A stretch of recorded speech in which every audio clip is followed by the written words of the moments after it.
Doctor صاحب میں یہ پوچھنا چاہتا ہوں کہ کانکوبائنز جو تھیں آپ صلی اللہ علیہ وسلم کے دور میں، ان کے ساتھ جو نکاح کا کانٹریکٹ تھا اس کی کیا حیثیت تھی عام بیویوں کے نکاح سے؟ مختلف کیا تھا اس میں؟ اور ان بطور بیوی ان کی حیثیت کیسی تھی، اور ان کے ساتھ کس طرح کا معاملہ کیا جاتا تھا، اور بعد میں وراثت میں ان کا کیسا حصہ تھا؟ نیز یہ کہ کیا آج ان کی کوئی شکل معاشرے میں، کسی بھی معاشرے میں کیا باقی ہے کہ اس کی کوئی اجازت ہے؟ دوسرا ڈاکٹر صاحب یہ کہ اگر اس کو ایلیبریٹ آپ کر دیں تو ساتھ یہ بھی بتا دیجیے گا کہ سورہ نساء کی جو آیات ہیں، آیت نمبر 4 اور 24 جس میں وما ملکت ایمانکم ان کے بارے میں آیا ہے، ان کو زیادہ ایلیبریٹ کرنے کے لیے کون سی تفسیر بہترین ہے جس کو پڑھا جا سکتا ہے، اگر آپ کو اس وقت آپ ریکال کر سکیں؟ جزاک اللہ۔ پہلے تو اپنی بات میں ایک تصحیح کر لیجئے، باندیوں کے ساتھ یا لونڈیوں کے ساتھ یا کانکوبائنز کے ساتھ کوئی نکاح نہیں ہوتا تھا۔ منکوحہ وہ بیویاں کہلاتی تھیں اور یہ باندیاں کہلاتی تھیں، یہ ملکیت ہوتی تھی۔ بیوی ملکیت نہیں ہوتی، بیوی تو ایک سوشل کانٹریکٹ کے تحت آپ کے ساتھ آتی ہے، زندگی گزارتی ہے، اس کی مرضی کے بغیر اس کا نکاح نہیں ہو سکتا، اس کی اجازت سے نکاح ہوا ہے، اور بیوی جو ہے اس کو یہ حق بھی حاصل ہے کہ وہ کبھی چاہے تو آپ سے سیپریشن جو ہے وہ حاصل کر لے۔ لیکن یہ جو ملکیت کا تصور ہے اس میں یہ چیزیں نہیں ہیں، نہ اس میں نکاح ہے، نہ اس میں کوئی وراثت کا حصہ ہے، بلکہ وہ تو خود وراثت میں منتقل ہو جائیں گی۔ اگر کوئی شخص جو ہے اس کے کچھ باندیاں تھیں تو اس کے انتقال کے بعد وہ اس کی ملکیت ان کی جو ہے جیسے اور پراپرٹی جو ہے وہ منتقل ہوگی، اولاد کو ایسے ہو جائے گی۔ تو پہلی بات تو یہ چاہے اچھی لگے چاہے بری، لیکن آپ اس کو سمجھ لیجئے ایز سچ کے جیسے وہ تھا معاملہ۔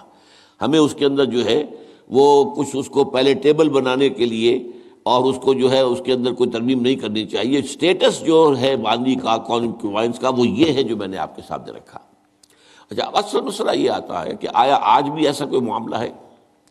آج ایسا کوئی معاملہ موجود نہیں ہے، اور یہ لونڈیاں ہوتی تھیں حضور کے زمانے میں صرف وہ جو میدان جنگ میں مال غنیمت کے طور پر آتی تھی۔ آپ ایک جنگ ہوئی ہے، فرض کیجئے جنگ بدر ہوئی ہے، جنگ بدر میں اب جب کہ کفار کو شکست ہو گئی ہے تو آپ کو معلوم ہے ان کے جو اونٹ تھے وہ 900 اونٹ لے کر آئے ہوئے تھے، وہ سارے تو ابھی کھائے نہیں گئے تھے، اب وہ گویا کہ وہاں پر مال غنیمت ہے۔ ان کے گھوڑے اگر وہ بچے ہوئے تو مال غنیمت ہے۔ وہ جو آدمی بھاگتا وہ اپنا اسلحہ بھی پھینکتا جاتا ہے تاکہ بھاگے اور جان بچائے، یہ سب کیا ہے؟ مال غنیمت ہے۔ ایسے ہی اگر وہاں کوئی عورتیں بھی آئی ہوں، میرے علم میں نہیں ہے کہ بدر میں آئیں یا نہیں آئیں، احد میں تو آئیں، لیکن بدر کے بارے میں مجھے یقین کے ساتھ معلوم نہیں ہے، لیکن اگر عورتیں بھی آئی ہوں تو وہ باندیاں ہوں گی، وہ تقسیم ہو جائیں گی۔ یہ جو اصل غلام کا اور باندی کا تصور ہے اسلام میں، یہ POW کا حل ہے، prisoners of war, what to do with them۔ یا تو اب آپ جو ہے بڑے بڑے جو ہے کنسنٹریشن کیمپس قائم کر دیجئے، ان میں پڑے سڑ رہے ہیں، وہ سب کے سب جو ہے کنسنٹریشن کیمپس کے اندر ہوتے، اب وہاں پر ان کا کیا معاملہ ہے؟ تو ان کے لیے اگر وہ مرد ہیں ان کے لیے ان کی کوئی جنسی تسکین کا کوئی سامان نہیں، اگر عورتیں ہیں ان کی جنسی تسکین پر تقاضے کا کوئی سامان نہیں۔ ہاں، کھانے پینے کو تو ظاہر بات ہے کچھ نہ کچھ راشن واشن جو ہے وہ تو جو بھی دنیا میں POWs کا معاملہ ہوتا ہے کھانے پینے کو دیا جاتا ہے۔ اسلام نے یہ کیا ہے کہ بجائے اس کے کہ POWs جو ہیں وہ اسلامی بیت المال پر بوجھ بن جائے، انہیں ایبزارب کرو معاشرے کے اندر، انہیں تقسیم کر دو لوگوں کے اندر، اور ان کی حیثیت غلام کی اور باندی کی ہوگی۔ انہیں آپ کو کھلائیں بھی وہ، حضور فرماتے ہیں جو خود کھاتے ہیں وہ کھلائیں، جو خود پہنتے ہو وہ پہناؤ، اچھے سے اچھا سلوک کرو۔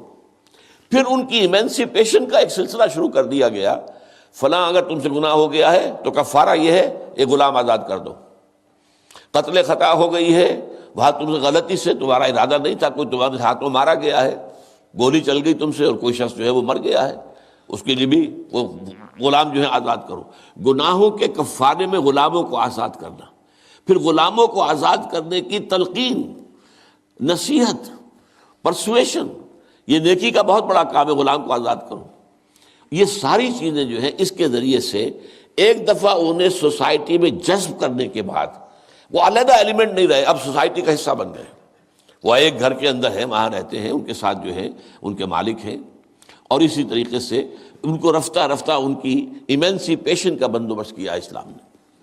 اور اس میں آپ کو معلوم ہونا چاہیے اس درجے ایمینسیپیشن ہوئی ہے کہ ایک وقت ایسا تھا عالم اسلام میں ساری حکومتیں غلاموں کی تھیں. مڈل ایسٹ میں ممالک کی حکومت، مملوک کہتے ہیں اس کو کہ جو کسی کی ملکیت ہے، غلام ہے. ممالک بڑے بادشاہ ہوئے. ہندوستان میں جو دہلی میں پہلی حکومت قائم ہوئی ہے وہ کون تھے؟ خاندان غلامہ، قطب الدین ایبک اور یہ بلبن، ایسے ایسے شاندار، اور جو ہے اور یہ التتمش، یہ کون تھے؟ غلام تھے. ہمارے بڑے بڑے دین کے علماء ائمہ غلام، چنانچہ بڑے علماء اساتذہ غلاموں میں سے. تو اسلام نے یہ راستہ اختیار کیا ہے. البتہ آخری سوال کا یہ ہے جو میرے اپنے ذہن میں ہے کہ اسلام نے اس انسٹیٹیوشن کو فائنلی ایبروگیٹ کیوں نہیں کیا؟ ایبروگیشن، جیسے آپ کو معلوم ہے سود کا معاملہ چلتا رہا، آخر میں آ کے سن 9 میں فائنلی طے کر دیا گیا حرام، اب اس کے قریب مت پھٹکو. اس کی حکمت میرے نزدیک یہ ہے کہ یہ خالص اسلامی جہاد ہونا ہے قیامت سے قبل ایک مرتبہ بہت بڑے پیمانے پر، جس کو کہا گیا ملاحم، اور جس پر پورے پورے باب جو ہیں وہ احادیث کی کتابوں میں ہے. اس وقت میں سمجھتا ہوں کہ ضرورت پیش آئے گی اس انسٹیٹیوشن کو انووک کرنے کی کہ اس وقت پرزنرز آف وار کا معاملہ اس طور سے ڈیل کیا جائے. لیکن اس وقت تک کسی آزاد انسان کو پکڑ کر غلام بنا لینا بہت بڑا گناہ ہے، ناقابل معافی گناہ ہے، کسی کو حق حاصل نہیں ہے. یہ جو امریکنز لے گئے تھے، آپ کو معلوم ہے یہ افریقہ کے مغربی ساحل کے ساتھ ساتھ وہاں سے یہ لوگ لے کر گئے پکڑ پکڑ کر ان کو، افریقیوں کو، اور وہاں جا کر انہیں غلام بنایا ہے اور شدید ترین جو ہے سختیوں میں انہیں رکھا ہے. یہ معاملہ اسلام میں نہ کبھی ہوا ہے، نہ اس کی کوئی اجازت ہے. کسی غلام، کسی آزاد انسان کو پکڑ کر زبردستی غلام بنا لینا، اس کی نہ کبھی اجازت رہی ہے نہ کبھی ہوگی.